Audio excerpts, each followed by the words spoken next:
बुर्ज खलीफा, twin tower. आजकल हर देश ऊंची से ऊंची बिल्डिंग बनाने की जुगत में लगा हुआ है, लेकिन भारत इस रेस में काफी पीछे है। भले ही हम जल्द ही विकसित देश बनने की कगार पर पहुंच चुके हों, लेकिन जब बात ऊंची ऊंची बिल्डिंग्स की आती है तो आज भी भारत का नाम इस लिस्ट में कहीं भी नहीं है। आखिर ऐसा क्यों है? क्यों भारत में ऊंची ऊंची बिल्डिंग्स नहीं है? आज के वीडियो में हम इसी बात की पड़ताल करने जा रहे हैं, तो बस बने रहें वीडियो के अंत तक। और हाँ, वीडियो को लाइक और चैनल को सब्सक्राइब करना ना भूलें। दोस्तों, भारत एशिया महाद्वीप का हिस्सा है जहां दुनिया के 80% स्काई स्क्रैपर्स हैं। चीन में 981 स्काई स्क्रैपर्स हैं, यूएई में 137 और इंडोनेशिया जो इंडिया से कम डेवलप है वहां भी 48 स्काई स्क्रैपर्स हैं। सिंगापुर जैसे छोटे से देश में 33 स्काई स्क्रैपर्स हैं, लेकिन इंडिया का टोटल सिर्फ 12 है। जबकि इंडिया इतना बड़ा देश है, आजकल स्काई स्क्रैपर्स बहुत फ्यूचरिस्टिक बनते जा रहे हैं, जैसे सोल सिटी का क्रॉस टावर, कनाडा का ऑल ग्लास शॉप टावर्स, चीन के फेक हिल टावर्स और न्यूयॉर्क में बनने वाला एस्ट्रॉइड से लटका हुआ विशाल स्काई स्क्रैपर्स। लेकिन इंडिया में इतने कम स्काई स्क्रैपर्स क्यों हैं? इंडिया की special urban planning strategy horizontal spread की वजह से उभर कर आई है। 1950 के बाद जब इंडिया स्वतंत्र हुआ था, सरकार के सामने रैपिड डेवलपमेंट की चुनौती थी और उसे बड़े पैमाने पर लोगों को हाउसिंग प्रोवाइड करनी थी। उस समय के प्रमुख आर्किटेक्ट चार्ल्स कोरिया ने सुझाव दिया कि सिटीज में लंबी इमारतें बनाने के बजाय लो राइस यानी छोटी इमारतें बनानी चाहिए। इसके कई महत्वपूर्ण फायदे थे। सबसे पहला फायदा था कि ये इमारतें कम समय में और कम खर्च में बन सकती थी, जिससे सरकार के संसाधनों पर कम दबाव पड़ता और तेजी से आवासीय सुविधाएं मुहैया कराई जा सकती थी। इसके अलावा इन इमारतों को गरीब लोग भी जल्दी से ऑक्यूपाई कर सकते थे, जिससे उनके रहने की समस्या का समाधान होता। दूसरी महत्वपूर्ण बात यह है कि लो राइस इमारतों की वजह से सिटीज का हॉरिजॉन्टल विस्तार होता, जिससे आसपास के गांव भी ऑर्गेनाइज्ड हो जाते और उनकी बाउंड्रीज धीरे धीरे बढ़ती जाती। इससे ग्रामीण इलाकों में भी विकास का लाभ पहुंचता और वहां के लोगों को बेहतर सुविधाएं मिलती। इस स्ट्रैटेजी का एक और महत्वपूर्ण पहलू ये था कि ये उस समय इंडिया का एक सोशलिस्ट लाइनिंग कंट्री था। यहाँ पर स्काई स्क्रैपर्स बनाने की बात नहीं थी, जो कि एक हार्डकोर कैपिटलिज्म की निशानी मानी जाती है। स्काई स्क्रैपर्स बनाने का चलन अधिकतर पूंजीवादी देशों में देखा जाता है, जहाँ पर भूमि की कीमतें बहुत अधिक होती हैं और ऊंची इमारतें बनाकर अधिकतम भूमि उपयोग का प्रयास किया जाता है। इसके विपरीत सोशलिस्ट दृष्टिकोण में जमीन के समान वितरण पर जोर दिया जाता है और ये सुनिश्चित किया जाता है कि हर व्यक्ति को रहने के लिए पर्याप्त जगह मिले। चार्ल्स कोरिया का दृष्टिकोण इस विचारधारा के अनुरूप था। उन्होंने ये भी माना कि छोटी इमारतों में रहना लोगों के लिए अधिक सहज और सुविधाजनक होता है।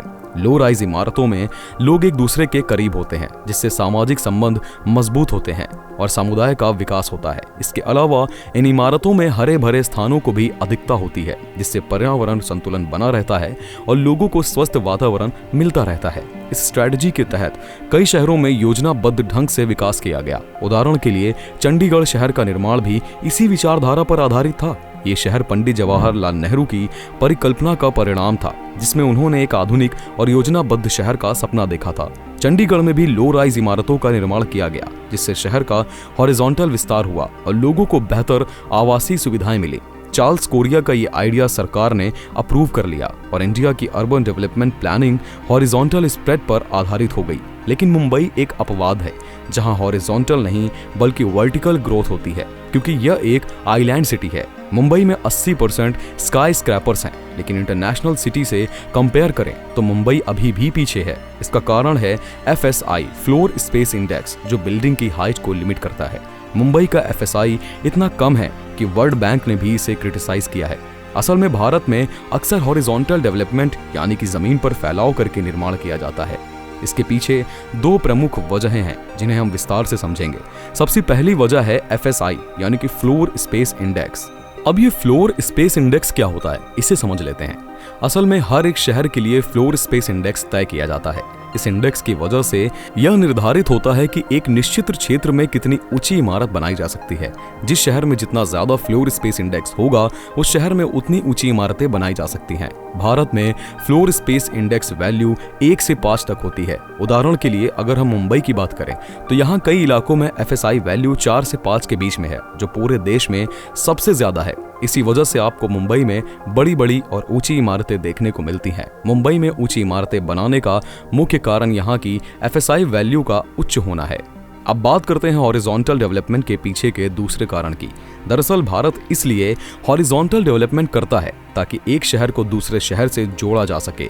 ये संभव तभी हो पाता है जब हॉरिजॉन्टल डेवलपमेंट हो। अगर भारत में भी अन्य देशों की तरह वर्टिकल डेवलपमेंट होना शुरू हो जाएगा तो बिल्डर्स शहर के आउटर एरियाज में कंस्ट्रक्शन नहीं करेंगे और शहर के अंदर ही ऊंची ऊंची बिल्डिंग्स बनाकर बेचना शुरू करेंगे।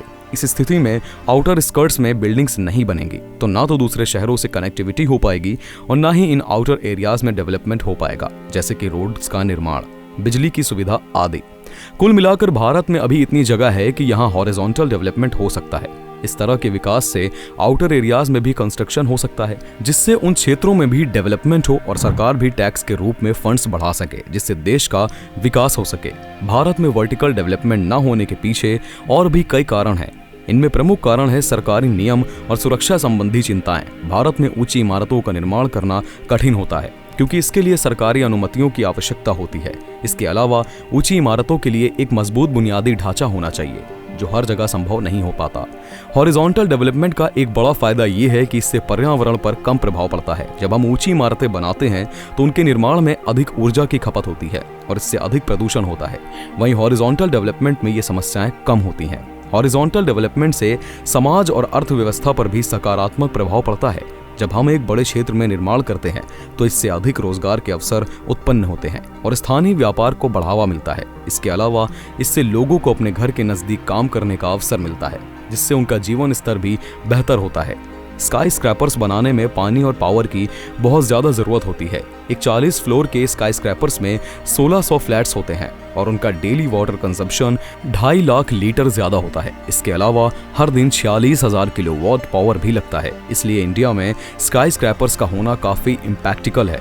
मुंबई में अधिक स्काई स्क्रैपर्स होने की वजह से वाटर और पावर कंडीशंस अच्छे नहीं होते। इसके अलावा एयरपोर्ट अथॉरिटी ऑफ इंडिया की वजह से भी हाई राइज बिल्डिंग्स बनाने में दिक्कत होती है। बिल्डर्स करोड़ों रुपए लगाकर स्काई स्क्रैपर्स बनाते हैं, लेकिन इंडियन लोगों की लाइफस्टाइल और उनकी पर्सनल चॉइस भी स्काई स्क्रैपर्स के खिलाफ है। ज्यादातर लोग ओपन और इंडिपेंडेंट घरों में रहना पसंद करते हैं। दुनिया में भी अब एंटी स्काई स्क्रैपर्स ट्रेंड चल रहा है। कंट्रीज को ये समझ में आ रहा है कि स्काई स्क्रैपर्स एनवायरमेंट और फाइनेंशियल बर्डन हो सकते हैं। यूरोप में भी आपको ज्यादा स्काई स्क्रैपर्स नहीं दिखेंगे क्योंकि वहां की सिटीज का यूनिक एस्थेटिक लुक्स के बीच में स्काई स्क्रैपर्स अच्छा नहीं लगता। वैसे भारत भले ही स्काई स्क्रैपर्स बिल्डिंग ना बना रहा हो, लेकिन प्रधानमंत्री मोदी ने देश में अपना dream project Dholera smart city की नींव जरूर रख दी है। धोलेरा स्मार्ट सिटी को 920 वर्ग किलोमीटर क्षेत्र में विकसित किया जा रहा है, जो इसे भारत के सबसे बड़े ग्रीनफील्ड स्मार्ट सिटी प्रोजेक्ट्स में से एक बनाता है। ये शहर 22 गांव को शामिल करता है और इसकी योजना इस तरह से बनाई गई है कि ये भविष्य की जरूरतों को पूरा कर सके। धोलेरा स्मार्ट सिटी में एडवांस स्मार्ट इंफ्रास्ट्रक्चर का निर्माण किया जा रहा है, जिसमें smart grid, smart traffic management और आईसीटी इंफ्रास्ट्रक्चर शामिल है। यह शहर सस्टेनेबिलिटी और पर्यावरण संरक्षण पर विशेष ध्यान देता है, जिसमें कुशल कचरा प्रबंधन, ग्रीन बिल्डिंग्स और पर्याप्त हरे भरे स्थानों की उपलब्धता शामिल है। यहाँ आधुनिक परिवहन सुविधाएं जैसे मेट्रो नेटवर्क और कुशल पब्लिक ट्रांसपोर्ट भी उपलब्ध होंगी। धोलेरा को एक प्रमुख आर्थिक और औद्योगिक केंद्र के रूप में विकसित किया जा रहा है, जिसमें स्पेशल इन्वेस्टमेंट रीजन, SIR और मल्टी मॉडल लॉजिस्टिक्स हब जैसी सुविधाएं होंगी। दोस्तों, उम्मीद है कि ये जानकारी आपको पसंद आई होगी। वीडियो को लाइक और शेयर करना ना भूलें। धन्यवाद।